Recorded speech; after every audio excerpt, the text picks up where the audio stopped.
Cari voucher game online yang pembayarannya gampang alias praktis lewat Undipin aja. Payment gateway terbesar dan terfavorit di Indonesia. Metode pembayarannya sangat banyak dan bahkan bisa dibeli di Indomaret manapun. Cek di www.undipin.co.id untuk info lebih lanjut.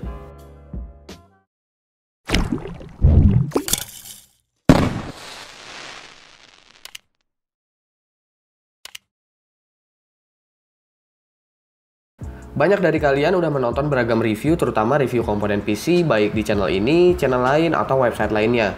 Tapi nggak sedikit juga para penikmat review yang menelan mentah-mentah benchmark atau hasil tes dari sebuah review tersebut. Hal ini banyak terjadi pada kasus review VGA card kebanyakan, tapi beberapa juga misleading dengan review CPU atau prosesor. Banyak dari reviewer atau hardware tester menggunakan testbed atau test bench dengan spesifikasi yang tinggi, seperti Linus Tech Tips yang menggunakan 7700K, Jagat Review yang menggunakan 5960X, dan masih banyak reviewer lain yang juga menggunakan spek tinggi untuk lab pengujiannya, termasuk Gaptek yang menggunakan Core i7 6700K untuk test benchnya. Sistem yang berbeda-beda ini menyebabkan hasil pengujian masing-masing akan berbeda angkanya, dan nggak cuma sistemnya, melainkan skenario penggunaan atau testing metodologi yang berbeda pun tentu akan menghasilkan angka yang berbeda pula, meskipun software atau game yang dites itu sama. Gua akan memberikan contoh kasus dari review RX 550 kemarin. Beberapa dari viewers berkomentar kalau GPU low end seperti ini nggak cocok kalau dites menggunakan i7 6700K karena hasilnya pasti akan lebih besar, dan calon pengguna GPU low end rasanya nggak mungkin menggunakan CPU sekelas 6700K beserta komponen pendukung lainnya. Gaptek sangat mengerti bahwa itu adalah kebutuhan yang sangat spesifik dari calon pembeli komponen PC untuk mencari tahu seberapa besar nilai performance yang akan mereka dapatkan untuk PC-nya nanti. Tapi ketahuilah bahwa untuk menilai sebuah produk, kita emang nggak bisa telan mentah-mentah hasil pengujian tersebut. Yang perlu diperhatikan bukanlah angka benchmarknya aja, melainkan nilai scaling performance-nya juga. Selain hal tersebut, biasanya reviewer menggunakan satu sistem untuk mereview komponennya. Ini agar suatu komponen dapat disimpan datanya dan bisa digunakan lagi sewaktu-waktu jika ada komponen lain yang direview dan membutuhkan perbandingan. Karena nggak semua produk review bisa disimpan selamanya atau jadi hak milik, kecuali produknya beli sendiri atau dikasih. Itu sebabnya gue juga lebih sering nyimpen komponen gue ini daripada gue harus giveaway ke kalian. Di sini juga kenapa pada review RX 550 kemarin nggak ada perbandingan ke GPU lain seperti RX 460 misalkan. Sorry banget akan hal ini, tapi ini bukan karena Gaptek nggak mau memperlihatkan perbandingannya, melainkan kami nggak ada data untuk RX 460 pada sistem test bench yang digunakan. Gue emang pernah review RX 460 Strix, tapi itu dites pada sistem lain dan gue merasa nggak bisa memasukkan data dengan hasil pengujian dari sistem yang berbeda. Dan akan lebih nggak masuk akal kalau gue masukin data dari hasil pengujian orang lain. Bakalan aneh jadinya kalau hasil benchmark RX 550 dites dengan i7 6700K misalkan, sementara RX 460-nya dites menggunakan CPU lain. Dengan sistem tes yang benar-benar sama persis, kita benar-benar bisa menilai seberapa jauh scaling performance antara GPU A dan GPU B. Sama contohnya seperti GTX 1080 Ti Founders Edition dan GTX 1080 Ti ROG Strix yang bisa kita ketahui perbandingannya kemarin.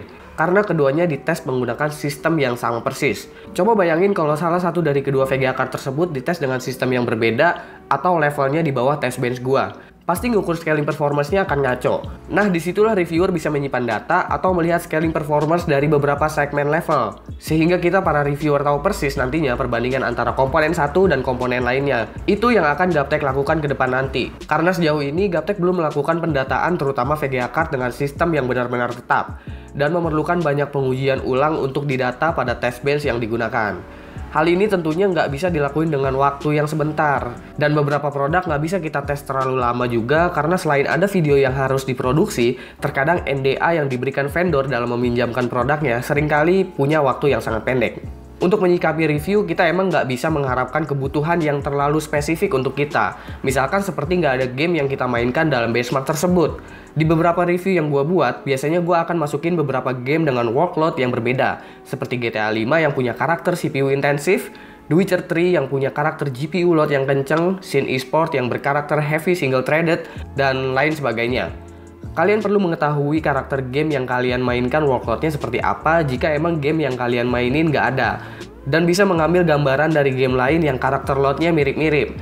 Jadi nggak perlu telan mentah-mentah angka benchmark tersebut, dan pastinya dari beberapa game yang dites, tentunya dengan beragam karakter load yang berbeda juga, kalian bisa mendapatkan gambaran performa si produk tersebut, lalu disesuaikan dengan harganya.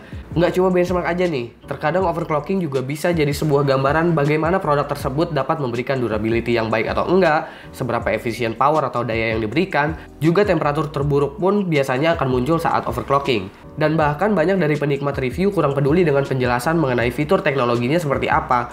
Yang cuma dicari kebanyakan ya benchmarknya doang. Tapi gue juga nggak bisa menyalahkan siapa-siapa kecuali diri gue sendiri selaku reviewer yang memberikan informasi. Maka dari itu, gue juga berusaha menggali ilmu dan juga informasi lebih lagi agar review yang gue buat bisa sampai dengan informatif dan bisa diserap dengan mudah oleh viewers gue ini. Ini yang gue pelajarin selama gue nge-review. Dan mudah-mudahan ke depan nanti akan gue terapin terus-terusan. Karena bagi gue sendiri, mereview dengan cara terbaik ini masih sebuah PR terbesar buat gue sendiri. Jadi mohon maaf kalau informasi yang diberikan selalu ada kekurangannya. Oke, jangan lupa like, share, dan subscribe jika video ini bermanfaat buat kalian semua. Follow sosial media gue itu ada di description. Gue Subki dan seperti biasa, sampai jumpa di lain kesempatan.